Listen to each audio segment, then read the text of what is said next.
자, 국민의 짐으로 한번 가볼까요? 안철수가 국민의 짐에 들어가네 마네 이 논란도 있었고, 어떤 언론이 김종인 대표의 재가만 남아있지 사실상 입당했다는 보도, 사실 현재로서 보면 오보로 지금 판단이 되고요. 그리고 채널 A라서 제가 믿지는 않습니다만 이런 이야기가 있다. 뭐냐, 김종인이 야권 단일화 경선을 국민의힘 일단 후보를 하나 뽑고 거기다가 안철수 국민의당 후보하고 무소속 금태섭 3자를 경선에 붙이겠다는 안을 갖고 있더라는 이야기를 채널A가 보도했는데 크게 믿지는 않습니다. 이게 사실이면 김종인 위원장이 그 안철수와 금태섭을 그냥 너무 가지고 노는 게 아닌가요? 아니 이용할 대로 이용하고.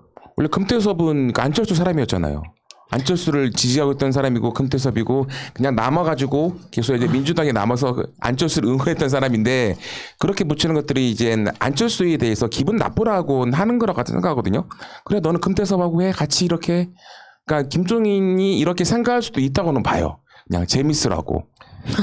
기본 문제가 아니고 금태섭 입장에서 안철수한테 뭐 받아먹을 게 있을 때 안철수 라인이고 안철수 사람인 거지, 안철수가 정치적 자산이 없잖아요. 물론 이제 아예 없다 이렇게 평가할 수는 없지만 정말로 금태섭이라는 사람이 봤을 때 내가 이 밑에 붙어서 뭔가 정치적 이득, 실질적 이득을 얻을 수 있을 만한 사람이냐라고 판단했을 때 그러기는 어려울 거고, 결국 금태섭이 됐건 안철수가 됐건 김종인이라든지 야권 입장에서 이 사람들 계속 들먹이는 이유는 제가 봤을 때 하나인 것 같아요. 우리는 죽어도 못 찍겠고 민주당을 찍을까 말까 하는 이런 사람들한테 금태섭과 안철수라는 사람을 미끼 상품 같은 거거든요. 우리 가게도 한번 와봐. 우리 가게도 괜찮아. 미끼 상품처럼 와가지고 하는 건데, 근데 금태섭이 들어가는 게 안철수한테 정말 안 좋은 이유가, 제가 봤을 때는 야권 지지자들 중에 안철수를 지지하겠다는 사람들은 대부분 내가 민주당을 지지는 못하겠는데 니들은 못 찍겠는데 이 사람들이 많을 거라고 봐요. 그 사람들 입장에서는 안철수나 금태섭이나 제가 봤을 때는 도찐 개찐일 거라고요. 그러면 표가 분산되는 효과가 확 나와버리기 때문에 안철수한테는 정말 빅뉴스죠. 표가 그렇게 많이 분산될 거라고는 생각하지 않고요. 그렇죠. 표가 많지가 않으니까. 이러다 보면 나중에 그 안철수 국민의당 대표는 진짜 자기 혼자 나온다니까요. 그래 국민의힘 나와라.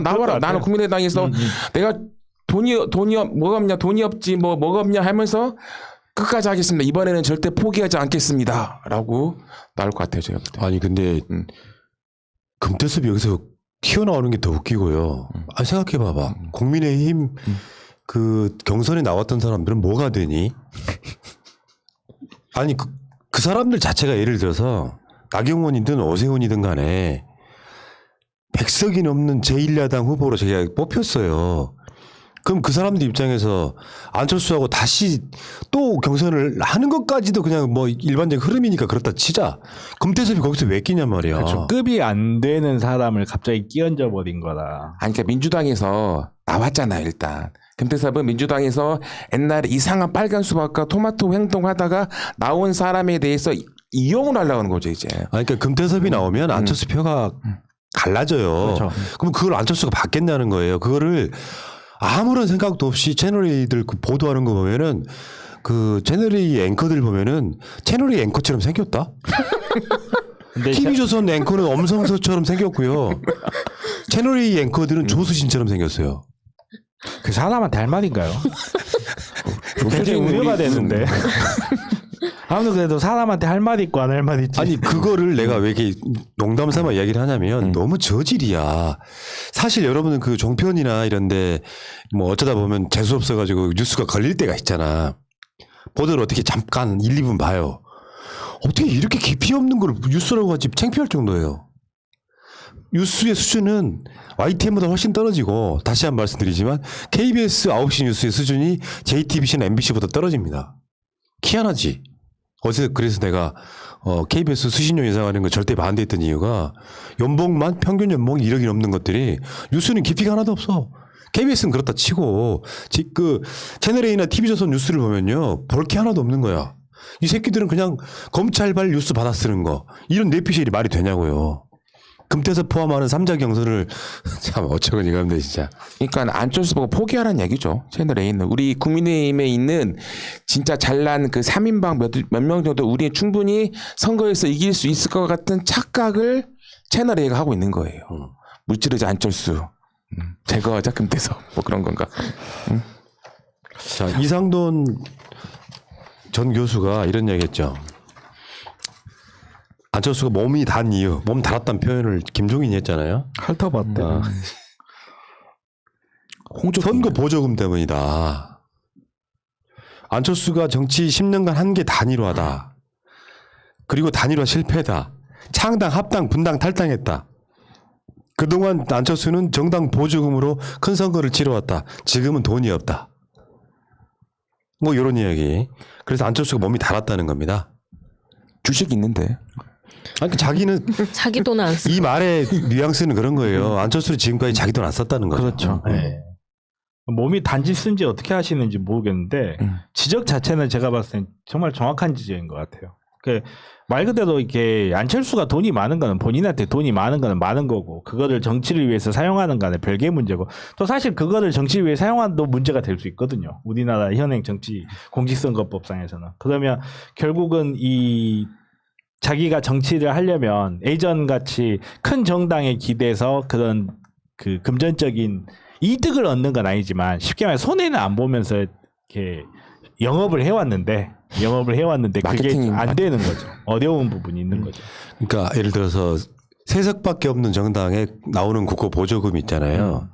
근데 지금 안철수 입장에서는 사실은 국민의 짐으로 들어가야 어마어마한 국고 보조금 갖고 선거할 수 있는 부분이 있어서 지금 사실상 내가 봤을 때는 뭐 오늘 권은희가 국민의 짐 입당설은 사실이 아니다.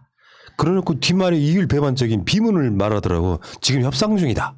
그러니까 결론적으로 말하면 국민의 짐에 입당할 가능성이 높은 상태인 것처럼 보이는데 입당해서 근데 입당을 하면은 경선에서 이길 가능성이 있는지 없는지는 잘 모르는 거죠. 사실 알고 보면. 그러니까 예전에 있는 민주당 시절이나 그렇게 생각하는 것 같아요. 그냥 가면 모든 사람들이 날 좋아하고 거기 있는 그 국민의힘 있는 그 대의원들이나 당원들이 자기를 잘 찍을 거란 착각하는 거죠. 그 대신 입당할 경우에는 나한테 무조건 서울시장에 대한 그 될 수 있는 것을 조건을 줘야 된다. 뭐 나경원보다 내가 잘났고 무조건 좋으니까 무조건 국민 경선으로 해야지 당내 경선을 하면 안 되고 밀고 나가는 건데 그렇게 될까 될 것 같습니까? 안 될 것 같은데. 안철수가 계속해서 정치권에 있는 이유가 자기 돈을 안 썼기 때문에 피해를 안 본 거죠. 그래서 자기 이미지 망가지고 이런 거를 깨닫지 못하는 이게 거고 취미 금전적인 아니에요, 피해가 취미. 없기 때문에 정치를 취미라고 있는 거예요 지금. 네, 가장 큰 도둑은 남의 돈을 쓰는 사람이잖아요. 국가 돈입니다. 남의 돈이 아니라. 그렇죠. 진짜. 우리 있는 돈이. 그러니까 안철수를 지탱하는 세 가지. 마라톤.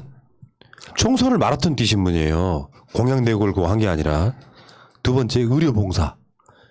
최근에도 의료봉사 몇 번 했죠. 세 번째가 문 대통령 비판. 이게 다야. 그러니까 사실 알고 보면은 안철수에 대한 지지율은 안철수가 서울시장이 되면 뭐 안내 주식 나눠준다고 좋아해서 지지를 하는 게 아니라 민주당도 국민의 지임도 싫은 사람들이 어쩔 수 없는 도피처로서 지지하고 있는 측면이 높아요. 그런 사람이 국민의 지임에 들어가면 내가 갖고 있던 그 지분의 상당 부분 최소 4분의 3 이상은 표가 떨어져 나갈 거예요. 이게 이제 고민된 지점일 거고 막상 국민의 지임에 입당을 했더니 안철수 지지율이 나경원이랑 비슷하게 나와. 그럼 국민의 지임에 그 당원들이나 지지하는 사람들 입장에서는 누구 찍겠어요? 안철수 찍겠어요? 나경원. 둘이 비슷하게 나오면 말이에요. 당연히 나경원 찍죠. 지금이야 민주당이 서울시장 가져가는 것을 반대하는 사람들이 안철수 지지율이 높게 나온다고 하니까 찍어주는 편하니까 전혀 경고하지가 않아요. 야당을 지지한다고 해서 나경원을 찍을 거라는 생각은 조금 인간적으로 호감이 안 가잖아. 네, 투표는 해야 하니까. 아니 그래도 예를 들면 민주당에도 내가 마음에 드는 정치인이 있고 마음에 안 드는 정치인이 있을 거 아니야. 그래도 민주당 후보면 찍는다는 건데 이 사람들이 찍는 이유는 여러 가지 조건이 있겠죠. 첫 번째는 박원순 시장하고 단일화했던 문재인 대통령하고 단일화했던 안철수를 찍어주고 싶겠어요. 그나마 그 당에서 쭉 내려온 나경원을 찍어주고 싶겠어요. 표가 쏠린다니까요. 지지율이 비슷해지면 그렇다고. 그게 안철수의 고민인 거지. 근데 또 재밌는 게 뭐냐면 여러분들 무조건 검색 사이트 구글이나 네이버에서 안철수 공약을 찍어보세요. 뭐가 나오나. 안철수 공약을 검색을 하면 안철수 단일화밖에 안 나와요. 지금 서울시장은 나온다고 한 사람이 공약 자체도 하나도 없어요. 지금요. 무조건 단일화가 공약입니다. 최근에 그 단일화라고 하는 꽃이 하나 장명이 됐죠. 한번 보겠습니다. 꽃 이름 단일화. 학명 안철을 가는 데마다 망할리움. 꽃말 저 좀 그만 괴롭히십시오. 예. 누구세요 이분이요?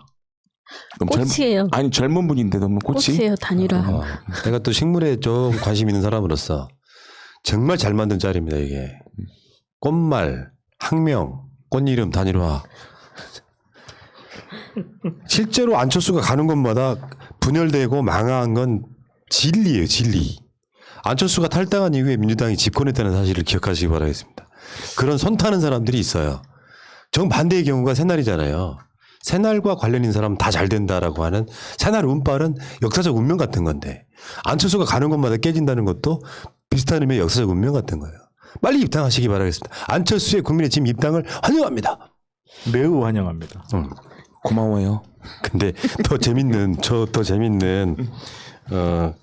보도 하나를 봤어요.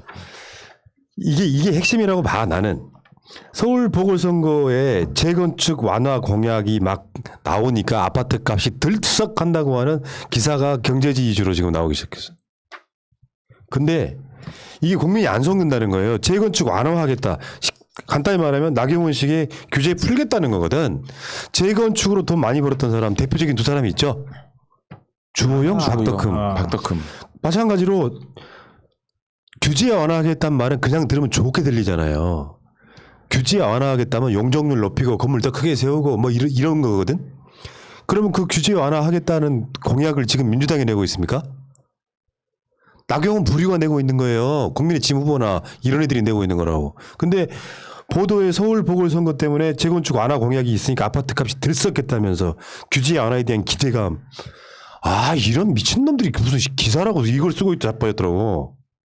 그러니까 돈 있는 사람들한테 규제 안 하고요. 솔직히 재건축할 때 일정 비용을 국민 임대 아파트 서민이 일한 그 주거 10% 정도를 한다고 하면은 그게 뉴스거리는 됩니다. 근데 그 사람들이 해가지고 뻥튀기해서 3배, 4배에 지금 서울 아파트가 비싼 데는 40억 하죠. 30평대 아파트가.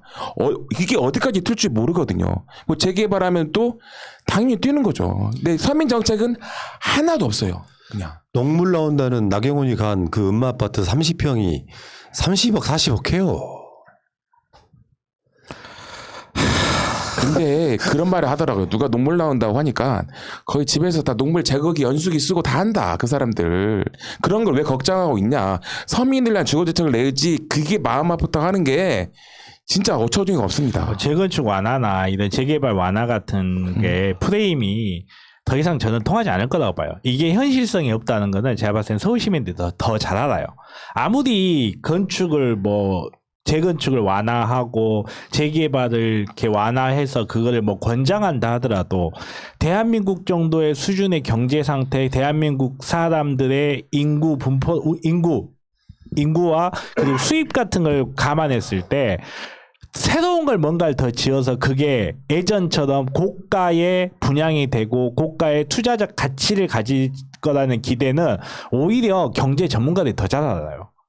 그러니까 우리나라가 한 해 총 생산하는 양이 있는데 이 생산하는 양을 넘어서 보이는 뭔가 재건축, 재개발을 한들 그게 팔리겠냐고요. 투자 가치가 있겠냐고요. 그런 게 현실적인 문제들 때문에 말 그대로 들썩은 할 수도 있죠. 왜 이런 거 뉴스 나면 기업도 호재성 하루 뉴스 나면 하루 이틀 정도 주가 올라가잖아요. 그처럼 들썩은 하는데 들 한 다음에 썩 해버리는 게 문제죠. 그 의미가 없다고 봅니다. 저는. 이런 아파트 부동산 이런 부분에 있어서 사실은 뭔가 국민의 짐이 뭔가 좀 산뜻한 후보가 하나 나와서 기존에 있던 그들의 그 기존의 부동산을 대하는 태도가 아닌 뭔가 그런 게 나올 줄 알았는데 나경원 역시 이명박이나 똑같은 생각을 갖고 있는 이런 사람들이 규제 풀겠습니다라고 나와요. 옛날 같으면 그게 먹혀. 규제를 풀면은 집 한 칸 없는 사람들이 혜택을 봅니까? 안 그래요. 지금 일테면 공급론 때문에 공급론이 이런 정도 탄력을 받고 있긴 해요. 그러니까 공급을 많이 해줘야 아파트 값이 떨어진다고 생각하는데 기존의 공급이라고 하는 것들이 그 공급 자체의 혜택을 그러니까 무주택자나 가난한 사람이 받는 게 아니라 공급이 많아지면 재건축이나 이런 걸 통해서 공급이 많아지면 더 비싼 아파트가 돼버리는 게 문제였단 말이에요. 그러니까 해결책이 없는 자들이 문재인 정부의 부동산이 실패했다라고 아젠다를 띄워봤지만 나경원 같은 애들 나와가지고 규제 풀게요 하면은 똑똑한 국민들이 그걸 모르냐고요. 그러니까 오히려 이 사람들한테 기대치가 떨어지는 거다. 전혀 다른 어떤 인물이 나와가지고 당 차원에서 밀어도 국민의힘 지지율만큼 나와요. 이게 나는 패착이라고 보는 게 우리가 전혀 몰랐던 저번에 그 삼성 출신의 뭐 무슨 어떤 사람 하나 뭐 할 거다 이렇게 보도가 나온 적이 있었잖아요. 근데 이 사람이 평상시 때 지론이 예를 들면 부동산 정책에 대해서 굉장히 진보적인 사람. 그런 사람이 나오면 야 국민의 짐이 완전 달라진다 보다라고 뭔가 기대치라도 걸 텐데 부동산 아젠다 띄우기는 실패한 거예요. 나경원이나 안철수나 오세훈이 최종 후보가 될 가능성에서는 저 사람들이 부동산 아젠다로 민주당 못 잡는다고. 절대 못 잡을 거라 생각하는 게 일시적으로 지금 우리가 뭐 문재인 정부에서 부동산에 대해서 한 게 뭐가 있냐 가격을 또 제대로 못 잡고 뭐 어쩌고 저쩌고 지금 당장 불만이 있을 수 있어요. 근데 그 불만을 가지고 국민의힘 같은 야당이 들고 나오는 순간 사람들이 생각하게 되거든요. 야 잠깐만 있어봐. 부동산 문제가 일시당초 왜 문제였지? 를 생각해보면 걔네들이 책임론이 안 나올 수 없거든요. 부동산 문제에 대해서 문재인 정부 막 욕하다가 국민의당 누구 찍으려고 가봤더니 잠깐만 있어봐. 이 생각이 들어버리거든. 처음에 부동산 문제를 만든 그 뭐랄까 책임이 있는 그자들이라는 게 사람들이 바보가 아니거든요. 잠깐은 바보를 만들 수 있어도 영원히 바보는 못 만듭니다. 그래서 부동산을 어떻게 해가지고 뭐 불만을 만들겠다. 저도 마찬가지로 실패라고 봅니다. 지금 부동산 그 문재인 대통령이나 김영민 장관이 나왔던 정책이요. 나올 건 다 나왔고요. 실제 효과를 보고 있어요. 지금 오른다고 하지만 상승세는 꺾였고 더 이상 갭 투자나 그런 거를 할 수가 없습니다. 구조에서요. 그리고 지금 신규 공급됐던 아파트가 2, 3년 뒤에는 입주하게 되면은 실수요자 1호로 가서 더 이상 오르지 않은 거죠. 그리고 분양받는 조건들이 그 서민이나 무주택자들한테는 이렇게 돼 있고요. 그리고 부동산 투자가 안 된다는 걸 알기 때문에 주식으로 흐르고 뭐 요즘에 나오는 꼬마 빌드로 가고 그런 현상이 나타나는 겁니다. 이미 시장에 있는 부동산 전문가들은 집은 끝났습니다라고 말하고 있습니다. 잘하고 있는 거예요. 문재인 대통령이요. 거기에 대해서 부동산을 가지고 돈을 못 벌게 되는 세력들 있잖아. 강남 같은 데는 어떻습니까? 음마 아파트가 상징적인 거예요. 진짜. 거기가 올리면 전체 우리나라 부동산 값이 확 맞추는 거죠. 그러면 어떻게 돼요? 서민들의 상실감은 더 깊어집니다. 여러분들. 그리고 농물 나와도 돼요. 농물 요즘에 연수기로 다 걸레대고요. 다 씁니다. 진짜 다. 아, 그 정치인이 하면 안 되는 말이지만 우리는 할 수 있어. 네, 할 수 있죠. 요즘 현대인들이 철분이 많이 부족하니까 좀 그게요 철분이라는 게 웃었죠. 그거 맞아요. 예전에 그 빈혈이 많은 후진국들에서 국을 끓일 때 쇳덩어리랑 같이 끓여요. 그럼 그게 철분이 흡수가 됩니다. 그건 맞습니다. 그리고 그 캔 음료 있잖아요. 알루미늄으로 된 캔 음료 자꾸 마시잖아요. 나중에 알루미늄 중독된다. 알루미늄에 중독된다고요. 계속 입으로 그거를 조금이라도 하기 때문에.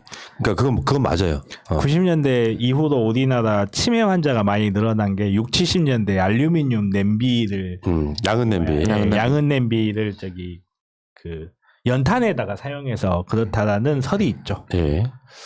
자, 알겠습니다. 그 이야기가 그러니까 그 안철수와 단일화 이런 논의를 할 게 아니라 멍청한 짓이라고요. 정책 경쟁을 해야지. 정책이 단일화예요. 단일화를 막 몸이 달아가지고 요구할 게 아니라 정책 경쟁을 한다는 게 지금 국민의 짐이 말하지 못하는 정책을 갖고 와서 압도를 해버려야 되는데 그 짓거리를 못하고 지금 나 단일화 입당 요것만 하고 있으면 이게 참 그러니까 내가 봤을 때는 이런 사람들은 정치꾼이에요. 정치인도 아니고 정치꾼이라고. 당선되는 게 목적인 거예요. 속지 마시기 바라겠습니다. 그 얘기 여기까지.